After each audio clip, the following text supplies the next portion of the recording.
అనుదినం దేవునితో.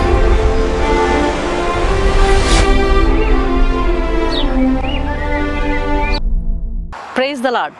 అనుదినం దేవునితోనే కార్యక్రమాన్ని చూస్తున్న మీ అందరికీ మన ప్రభు అయిన రక్షకుడైన యేసుక్రీస్తు ఘనమైన నామంలో వందనాలు. ఈ ఉదయకాలం దేవుని వాక్యం చూసుకుందాం. అపోస్తుల కార్యములు 16:31. ప్రభు అయిన యేసునందు విశ్వాసం ఉంచుము, అప్పుడు నీవును నీ ఇంటి వారును రక్షింపబడుదురు. దేవుని బిడ్డలు అంటే రక్షించబడినటువంటి వారు దేవునికి చేసేటువంటి సేవ ఎక్కడ ఆరంభించాలో ఈ వాక్యం తేటగా చెప్తుంది. ఒక వ్యక్తి రక్షించబడిన తర్వాత తన ఇంటి వారి ఎడల భక్తిని కనపరచాలి. రక్షించబడినటువంటి ఒక వ్యక్తి గృహంలోని తల్లి లేదా తండ్రి లేదా అతని రక్త సంబంధీకులు మొదటగా అతని ప్రవర్తన గమనిస్తుంటారు. రక్షించబడిన తర్వాత ఆ వ్యక్తి ప్రవర్తనకు, రక్షించబడక ముందు ఆ వ్యక్తి ప్రవర్తనకు తేడా వారు గమనిస్తారు. రక్షణ పొందిన వ్యక్తి యొక్క మాదిరిని వారు చూస్తుంటారు. యేసును ఎరుగక ముందు నువ్వు ఎలాంటి ప్రవర్తన కలిగిన వాడివో, ఎలాంటి నడవడిక కలిగిన వాడివి, ఎంత గర్విష్ఠుడివి, ఎంత గర్విష్ఠురాలివి, ఎలాంటి తిరుగుబాటు స్వభావం కలిగిన వ్యక్తివి, ఎలాంటి పాపములో కూరుకుపోయిన వ్యక్తివో వారు చూసి ఉంటారు. అలాగే క్రీస్తును నీవు సొంత రక్షకునిగా అంగీకరించిన తర్వాత మార్పు చెందినటువంటి నీ జీవితాన్ని కూడా వారు గమనించి చూస్తుంటారు. వారు సమీపంగా ఉన్నవారు కనుక వారికి నీ పరిశుద్ధత తెలుసు, నీ దీనత్వం తెలుసు.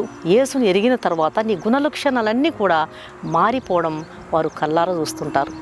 వారు నీలో ఉన్నటువంటి తగ్గింపును చూస్తుంటారు. వారు నీలో ఉన్నటువంటి పరిచర్య చేసేటువంటి విధానాన్ని వారు చూస్తుంటారు. చూసిన తర్వాత వారు యేసుక్రీస్తును, నీవు వెంబడించినటువంటి యేసుక్రీస్తును వారు కూడా అనుసరించాలా లేదా అనేది వారు తీర్మానించుకుంటారు. గెరాసనుల దేశస్థుడు, సేనా దయ్యం పట్టినటువంటి వ్యక్తి ప్రభు చేత విడుదల పొందిన తర్వాత ప్రభు అతన్ని చూసి అతనితో అంటున్నాడు, ప్రభు నీ యందు కనికరపడి నీకు చేసినటువంటి కార్యములన్నిటిని కూడా నీవు నీ ఇంటి వారి వద్దకు వెళ్ళి వారికి తెలియజెప్పుము అని. ఎలాంటి స్థితిలో ఉన్నటువంటి అతన్ని దేవుడు తన ప్రేమను చూపించి ఏ రీతిగా విడిపించాడో అది వారికి తెలియజెప్పమని ప్రభు చెప్తా ఉన్నాడు. యేసు విడిపించేవాడు, యేసు స్వస్థపరిచేవాడు, యేసు రక్షించేవాడు. ఎలాంటి పాపినైనా సరే యేసుక్రీస్తు ప్రభువారు క్షమించగల సమర్థుడు, క్షమించే కృప దయ కలిగిన వాడని మన ఇంటి వారికి మనం మొదటగా యేసును గురించి చెప్పాలి. అప్పుడే రక్షణ పొందినటువంటి ఒక బాలిక చాలా ఆశతో, ఆత్మల పట్ల భారంతో దేవునికి సేవ చేయాలి అనేటువంటి ఉత్సాహంతో ఉందంట. ఆ అమ్మాయి వెంటనే దేవుని సేవకుని దగ్గరికి వెళ్ళి, పాదిరి గారి దగ్గరికి వెళ్ళి, అయ్యా పాదిరి గారు, నశించుతున్నటువంటి ఆత్మలను చూచి నా హృదయం చాలా వేదన చెందుతుందండి. నేను ఎక్కడికైనా సరే వెళ్ళి దేవునికి సేవ చేయాలని నేను తీర్మానించుకున్నాను.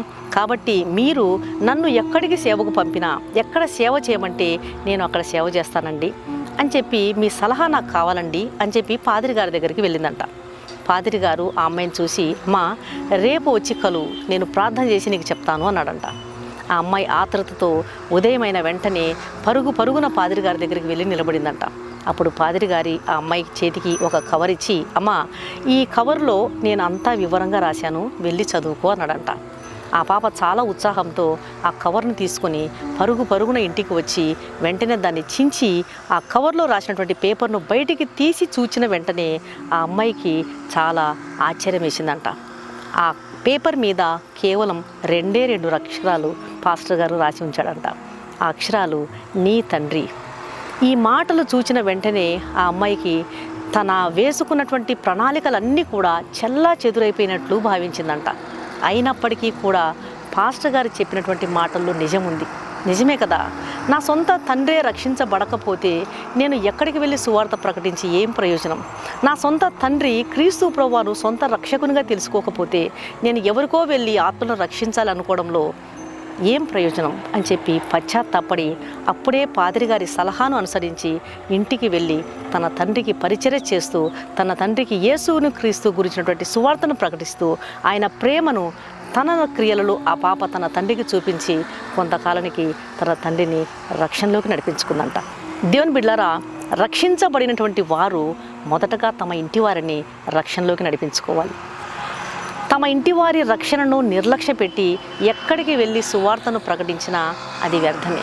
కాబట్టి మొట్టమొదటగా మన ఇంటి వారి ఎడల మనము భక్తి కనపరచుటకును, వారికి ప్రత్యుపకారం చేయుటకును, దేవుని ప్రేమను క్రియలలో వారికి చూపించి వారిని నీతి మార్గం వైపు, పరలోక మార్గం వైపు నడిపించాలని యేసుక్రీస్తు ప్రభువారు కోరుతున్నారు.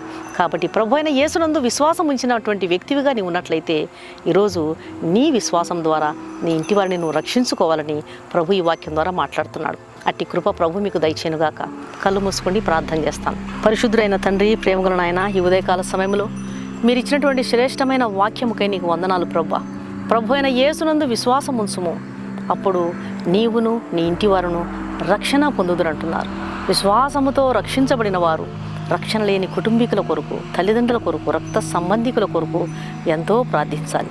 నా ప్రియమైన ప్రభువా, ఈ వాక్యం వింటున్న మీ ప్రియ బిడ్డలలో రక్షణ లేని తల్లిదండ్రులు కలిగిన వారు, రక్త సంబంధికులను కలిగిన వారు తమ వారి రక్షణ కొరకు భారముతో ప్రార్థించుటకు, వారిని రక్షించుకున్నటకు, వారిని స్వస్థపరచుకున్నటకు, వారిని విడిపించుకున్నటకు సాతాను కట్ల నుండి వారికి మీ సహాయం దయచేయండి.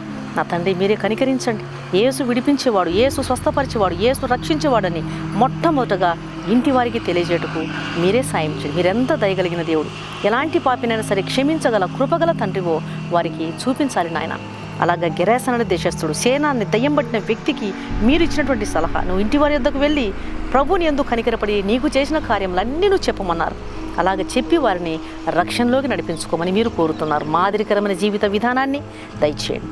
మా ప్రవర్తన, మా దీనత్వం, మా తగ్గింపు, మా పరిచర్యను మార్పు చెందినటువంటి మా జీవితాలు చూచినటువంటి రక్షణ లేని వారు తప్పకుండా నీ మార్గాన్ని అనుసరించడానికి వారు తీర్మానించుకుంటారు. దయతో మీరు సహాయం చేయండి. నా ప్రియమైన ప్రభువా, మీరే కరుణించండి. ఈ ఉదయకాలం ఈ వాక్యం వింటున్న ప్రతి ఒక్కరిని మీరు దర్శించండి. ఎగ్జామ్స్ కోసము ప్రిపేర్ అవుతూ రాస్తున్నటువంటి ప్రతి ఒక్కరికి మీ సహాయం, మీ జ్ఞానం దయచేయండి. గొప్ప జయము దయచేయండి. గర్భవతులను కూడా మీరు ముట్టండి. సుఖమైన ప్రసవం దయచేయండి. గర్భఫలం కొరకు ఎదురు చూసేటువంటి వారికి మీ సహాయం అందించండి ప్రభువా. నా ప్రియమైన తండ్రి, రక్షణ లేని ప్రతి ఒక్కరిని మీరు రక్షించండి, సహాయం చేయమని యేసు నామమున అడిగి వేడుకుంటున్నాను తండ్రి, ఆమెన్. ఈ వాక్యం విన్న ప్రియమైన దేవుని బిడ్డలారా, దయచేసి దేవుని వాక్యం అనేకులు విని మేలు పొందే విధంగా దేవుని వాక్యాన్ని షేర్ చేయండి. మీ ప్రార్థన అవసరాలను కామెంట్ సెక్షన్లో తెలియజేయండి. ఈ ఛానల్ను సబ్స్క్రైబ్ చేసుకోండి. ఈ వాక్యం వింటున్న మీలో ఇంకా రక్షణ పొందని వారు ఎవరైనా ఉన్నట్లయితే దయచేసి కాలం సమీపమై ఉంది, క్రీస్తు ప్రభువారికి మీ హృదయాన్ని ఇవ్వండి. క్రీస్తు యొక్క రక్తముతో కడుగబడితేనే ఒక పాపికి రక్షణ, నిరీక్షణ, పాప క్షమాపణ దొరుకుతుంది. యేసు కలువరి శిలువలో కార్చిన విలువైన రక్తధారల చేత కడుగబడడానికి ఆయన ఈరోజు సువార్త ద్వారా మిమ్మల్ని ఆహ్వానిస్తున్నాడు. ఆయన ఇచ్చే పిలుపును నిర్లక్ష్యం చేయవద్దండి. ప్రభు మీ ఆత్మను రక్షించునుగాక. God bless you.